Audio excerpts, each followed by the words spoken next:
اللهم صل وسلم وبارك على سيدنا محمد وعلى آله وأصحابه أجمعين. شايفيني النهارده يا أم العريف، أنا عند العامر. كل سنة وأنتم طيبين. رمضان بيميشه بحبشتكناته بحاجاته ببلحه. جيت أصوره لكم مع الحاجة أم أحمد. كل سنة وأنتم طيبة يا حاجة. هنصور النهارده وهنقول بداية عروض رمضان بتاعتنا وبداية أسعار رمضان. السلام عليكم. عايزة أعرف بس أنواع الزبيب إيه؟ كله مصري. كله مصري، مفيش ايراني؟ طب ايه الفرق بقى؟ الحجم واللون. الحجم والايه؟ واللون. الحجم واللون. عندنا بيبدأ من كام؟ 130 140 180. بصوا عندنا بيبدأ 130 اهو، 140 لحد 180 اهو، كله مصري. وال 110 ده ايه؟ زبيب اصفر. زبيب اسمر.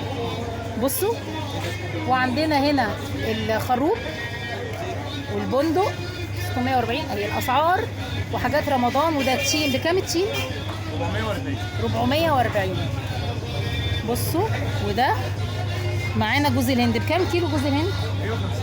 هو مش بيبقى فيه انواع منه؟ ايه بقى النوع التاني؟ في نوع 190 خشن. 190 هو الخشن. والبلح عندنا ايه انواع؟ عشان انا في البلح ما اعرفش خالص يعني. غالي. ده غزالي، جنبه سلطاني. ده السلطاني، صعيدي. وده الصعيدي. في غير الوايت بتاع ده اسمه ايه بقى؟ ده كده صعيدي 50 و60. ده صعيدي. واللي هناك ده اللي هناك خالص ده اللي هو ده كده.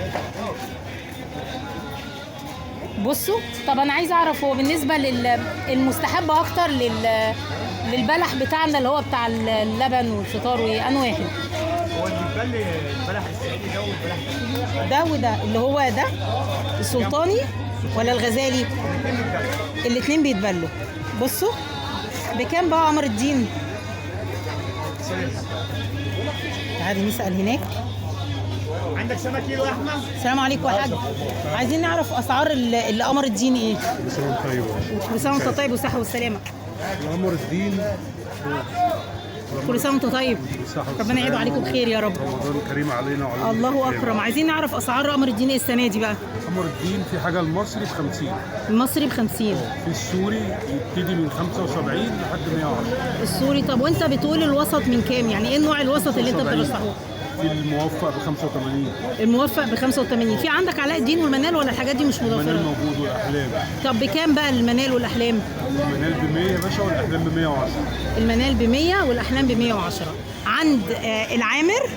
حاج احمد السلام عليكم. عند العامر، وتعالوا عنده هتلاقوه عند المدخل من عند فلورتينا اهو الشارع. هتخشوا لحد شارع هنا الحقانيه هتلاقوه موجود معايا. واقول لكم ايه، مستنياكم. وكل سنه وانتم طيبين وربنا يعيد عليكم الايام بخير. ربنا يعيد عليكم الايام بخير. الدنيا زحمه قوي هنا وانا مش عارفه اتكلم. واقول لكم ايه، كل سنه وانتم طيبين.